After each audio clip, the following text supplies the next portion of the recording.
Madame la ministre, bienvenue chez nous. Ah, monsieur Étienne Pau, comment vous allez? Et un grand merci de nous rejoindre dans nos beaux établissements.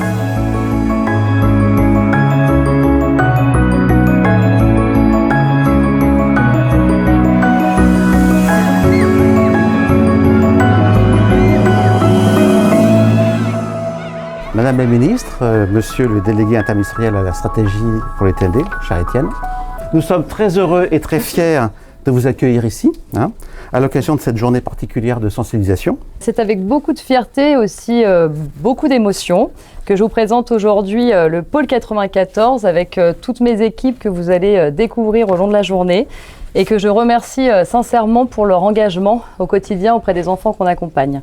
Le pôle 94, donc, comme l'a dit Monsieur Monguet, ce sont 3 établissements du Val-de-Marne, 1 à Cachan, 2 à Saint-Maur, 6 dispositifs scolaires, UMA, UA, ULIS, DAR, et également un dispositif d'intervention précoce qui est en partenariat donc, avec le sanitaire et représenté par le professeur Ballette qui se trouve en face de moi et dont je remercie la présence.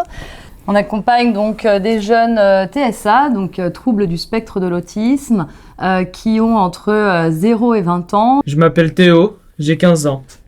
Bien. Moi, je m'appelle Camille, j'ai 50 ans. Alors, c'est quoi votre métier?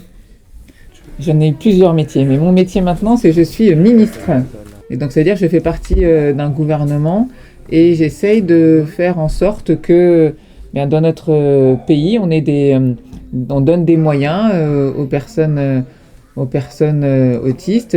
Mon objectif, c'est de travailler pour vous, pour que, comme tous ceux qui habitent en France, vous ayez une belle vie. Oui. C'est quoi l'autisme pour moi? Je considère que tout le monde a ses particularités, tout le monde est différent et donc chacun est unique. Et que l'autisme est une caractéristique qu'on doit prendre en compte. Oui. C'est-à-dire qu'après, ça doit être pris en compte. Je te fais rigoler. Derrière tous les syndromes, les symptômes, les sigles, pour moi, ils sont des enfants extraordinaires. On ne peut pas les résumer seulement à leurs troubles. Il faut apprendre à les comprendre en fonction de qui ils sont et de comment ils sont. On est sur une séance d'habilité sociale avec Samy, où on travaille tout le travail autour des discussions et les relations sociales, les comportements et les codes sociaux à avoir pour entretenir des discussions avec ses pairs, avec les adultes. On t'avait dit, Samy, hier, mon bonnet, hein? Mais c'est bravo, tu nous as montré plein de choses. Merci. Bravo à toi. Samy, moi j'ai la même passion que toi pour les trains. Le monsieur aime les trains aussi. Ouais. Peut-être qu'il connaît les trains que tu aimes. Ah.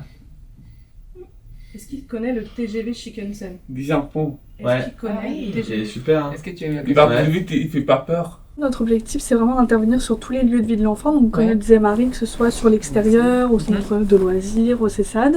Et puis oui, permettre de rendre le jeune autonome, mais aussi la famille vis-à-vis de leur capacité à pouvoir faire ces démarches-là seuls, finalement, à terme. Puis on voit que vous êtes dans une approche extrêmement moderne, et je le souligne, tout à fait conforme aux recommandations qui nous sont chères. C'est ça. Donc vraiment bravo. C'est important, et je pense que c'est très important auprès des parents aussi. Oui. Ils sont effectivement à mettre en sécurité, à ne surtout pas écarter, à déculpabiliser. Et puis ce que vous faites effectivement en appui, et puis la réflexion que vous avez fait sur les frères et sœurs aussi, sont effectivement indispensables, notamment sur les sorties. Qu'est-ce que ça t'apporte d'être ici? Ça m'apporte être bien. Je suis fier de quoi? Parce que j'ai bien travaillé. C'était très très bien bossé pour moi. J'ai bien bossé. Dans le cadre de nos missions, nous agissons pour changer le regard sur le handicap, à l'école comme dans tous les lieux de vie, loisirs, culture, sport. L'école est un partenaire central de notre accompagnement. Lieu d'apprentissage, elle est aussi un espace de socialisation pour tous les enfants, y compris ceux ayant des besoins renforcés. Il est essentiel de croiser les expertises de l'éducation nationale et du médico-social pour construire une école réellement inclusive. Parmi nos priorités figure le soutien aux aidants. Nous développons des groupes d'habité parental, de guidance, des cafés parents, des actions de sensibilisation et des projets de soutien pour les jeunes aidants, notamment pour les fratries des jeunes que l'on accompagne. Mais il reste encore beaucoup à faire. À travers cet engagement, nous œuvrons pour une société plus inclusive. Ces actions ont un double impact, favoriser l'inclusion des jeunes et ouvrir le regard à la diversité, à la différence dans tous les lieux de vie. Là, vous êtes dans l'espace du dispositif d'intervention précoce. Donc, c'est nos petits loulous voilà, qui ont moins de 3 ans. Le dispositif d'intervention précoce, il est composé de 2 unités. Il y a l'unité d'évaluation qui fait partie de l'unité 0300 de l'hôpital intercommunal de Créteil. Et l'unité d'intervention qui est rattachée au CESAD Les Comètes, qui c'est là où on est aujourd'hui. On intervient donc dans les locaux, on fait des séances éducatives avec les enfants. On a un projet, enfin chaque enfant a un projet avec des objectifs. On intervient dans les lieux de collectivité, donc crèche, école, assistante maternelle s'il y a, et au domicile.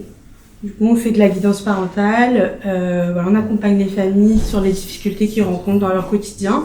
Hier, quelqu'un m'a posé la question en disant mais est-ce que c'est éthique d'offrir un tel service à des familles et au bout d'1 an ou 2 ans, leur dire maintenant c'est fini, il va falloir partir ailleurs. C'est vrai que là, nous, c'est l'inquiétude qu'on a, c'est l'avenir à long terme. On se dit l'année prochaine c'est le CM2, il faut qu'on anticipe le collège.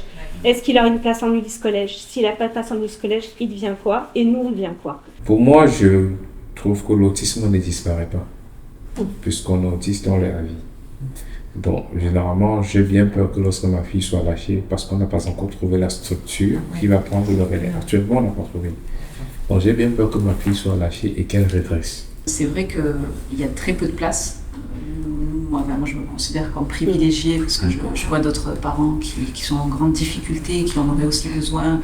Et c'est vrai que l'évolution dans les CESAD de l'enfant, et je rejoins le papa, elle est vraiment exceptionnelle et qu'en exponentielle, c'est vraiment que du plus. Il n'y a pas de moins.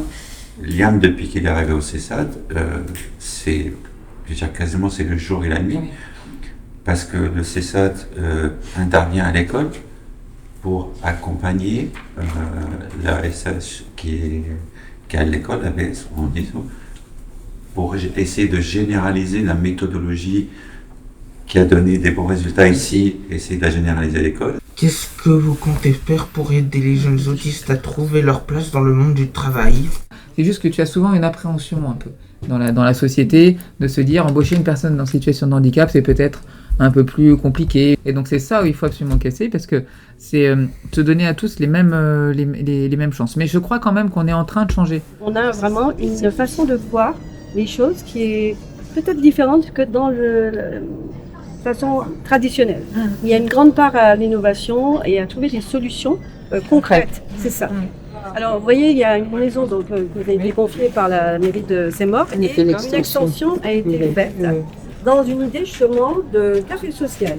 L'idée, c'est de faire un café ouvert aux jeunes, qu'on fasse en priorité, de façon très cadrée, parce qu'il ne faut pas que ça déborde non plus. Il y a vraiment du dedans-dehors entre les jeunes. C'est quoi votre passion alors? Je suis passionné des trains, des lave-linges, des sèche-linges, des lave-vaisselle et tout ça. Ah bah c'est pas mal ça. C'est électronique. Bon. J'aime la musique. Ah. La musique qui fait beaucoup de bruit ou la musique douce? Oui. Moi je suis fier quand j'ai bien fait de faire l'interview et d'interviewer Warren et Sakina, les joueurs et la joueuse du Parc des Princes. Voilà. Avec la ministre, on a porté, vous savez, une action avec le Paris Saint-Germain hier qui accueillait des enfants autistes. Vous avez vu des jeunes de l'IME, du CESAD et le professionnel Louis qui était aussi hier présent. On fait des actions de sensibilisation avec le PSG. Ah ouais, vous voyez, en plus je faisais un lien, voilà, c'est Aude justement qui fait les actions de sensibilisation. Et j'ai entendu dire que vous aviez participé à une émission de radio. Oui. Est-ce que tu veux bien me raconter? Non. Non? D'accord. C'est une activité qui vous a plu? Oui. Mais c'est des enfants qui ont énormément de potentiel. L'idée, c'est vraiment de pouvoir mettre en place des accompagnements individualisés qui leur permettent d'acquérir davantage de compétences, davantage d'autonomie. Car le handicap ne choisit pas. Le handicap sera toujours là. Et les personnes handicapées sont des citoyens à part entière. Leurs familles méritent une prise en charge de leur enfant de qualité, Pour cela, j'aimerais que les gens comprennent qu'être éducateur spécialisé demande d'être formé. Nous sommes aux côtés des professionnels au quotidien pour développer les compétences et faire en sorte qu'ils restent auprès de nous, rendre plus attractif notre secteur et voilà, c'est notre travail au quotidien. Ce qui nous rend fiers aujourd'hui, c'est d'avoir des équipes très motivées, qui sont très en lien avec les familles. On peut encore parler de vocation aujourd'hui pour travailler auprès des enfants qu'on accompagne.